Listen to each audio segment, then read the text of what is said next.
Let me tell you a story about how America was almost destroyed by criminals. It's one that should shock anyone who reads it, but like any good thriller, it has a happy ending. The story is fully researched and has no affiliation with any political party, religion, or ideology, nor does it need it.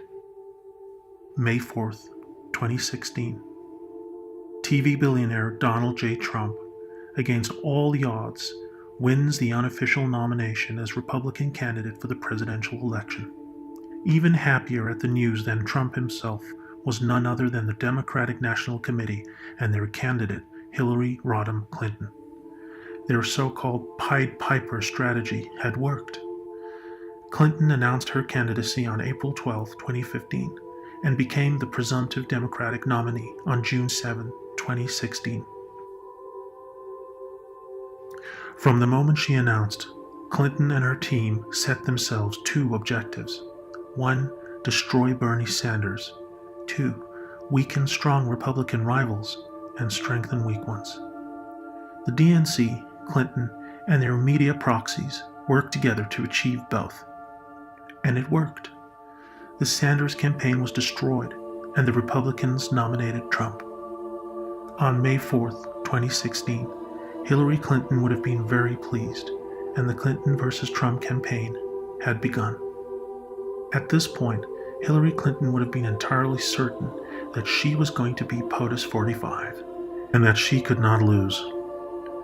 Donald Trump was ridiculed and dismissed as a foolish clown with no hope, but just 2 weeks later, May 22nd, 2016, something changed. It was the first time in the campaign that Donald Trump won a national poll against Hillary Clinton, 43.4 to 43.2. A tiny margin, but it sparked concern in the Clinton campaign and DNC. It sparked concern because it showed that their Pied Piper strategy may be falling apart.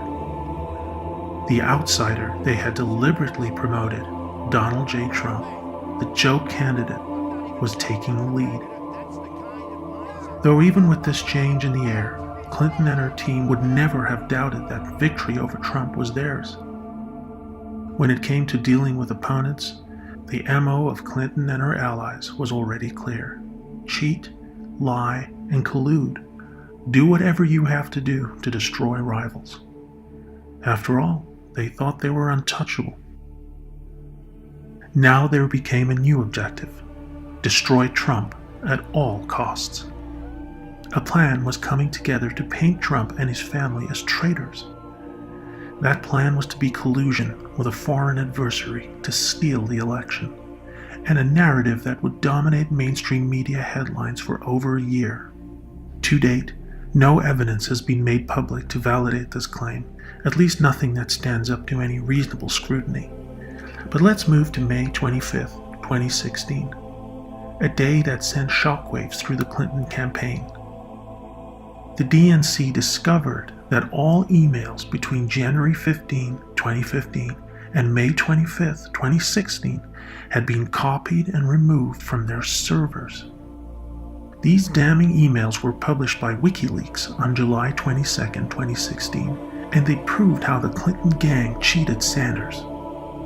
A tweet by Donald Trump Jr. disclosing his communication with WikiLeaks contained a link that seemed to suggest that Seth Rich, a Bernie bro, downloaded these onto a USB thumb drive and kept them as some form of insurance in an action similar to that of Edward Snowden, who did the same thing in 2013.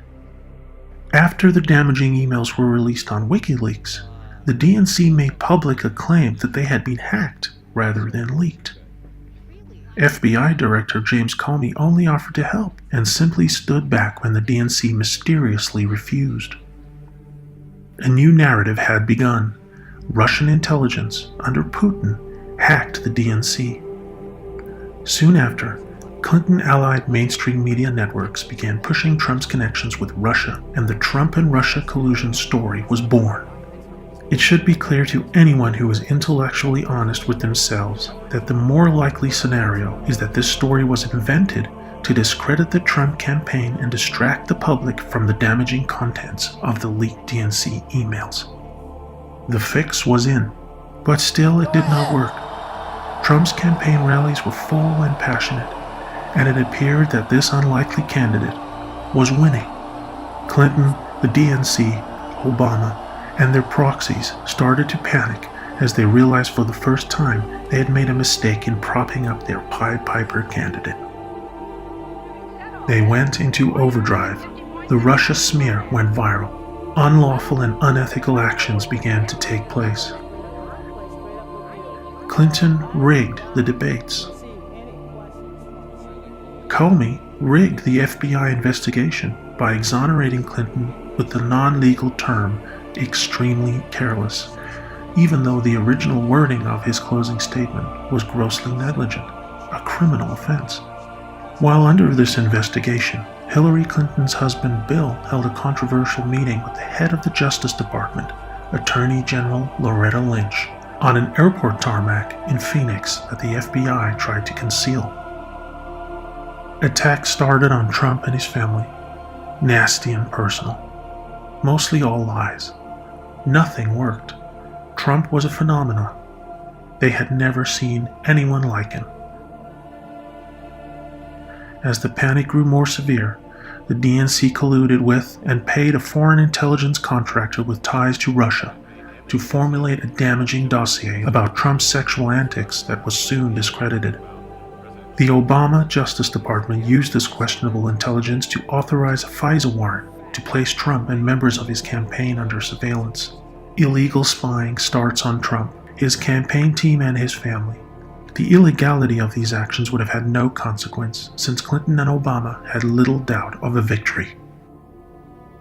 November 8, 2016, Donald J. Trump was elected 45th President of the United States. Now, in full panic and realizing they had been compromised, the objective then was to prevent the inauguration. But President Donald Trump was inaugurated on January 20, 2017. Yet the Russia collusion story continued throughout 2017 in the hope that some truly damaging information would yet surface. They tried to destroy Trump and his family without success.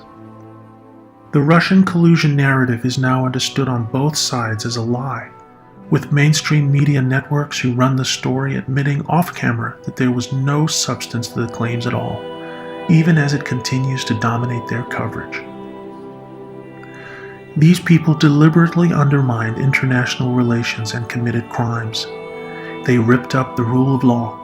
These are clearly crimes that will most certainly be revealed over the coming months, with the biggest shock in American history coming as famous and important political figures of the past 3 decades are indicted for a multitude of felonies.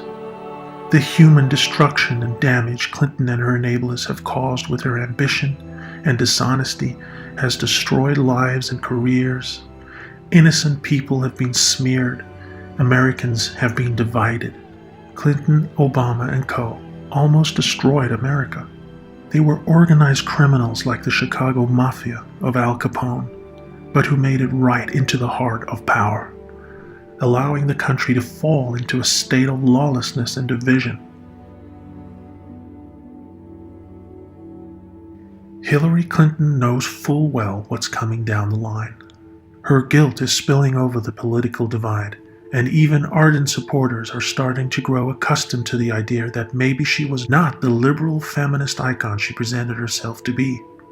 Left-leaning media outlets are beginning to introduce into the public eye the reality that Hillary and her enablers are going to be in trouble eventually.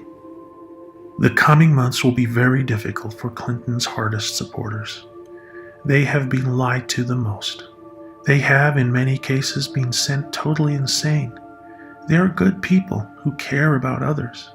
They were manipulated and lied to and made to grow suspicious of their fellow Americans, directing their blame and confusion at Trump supporters, confused that the America they once knew was now filled with racists and homophobic bigots.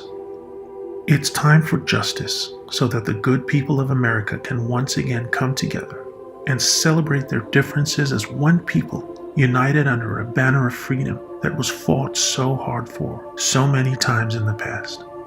Americans deserve no less for what these criminals have done. May God bless America.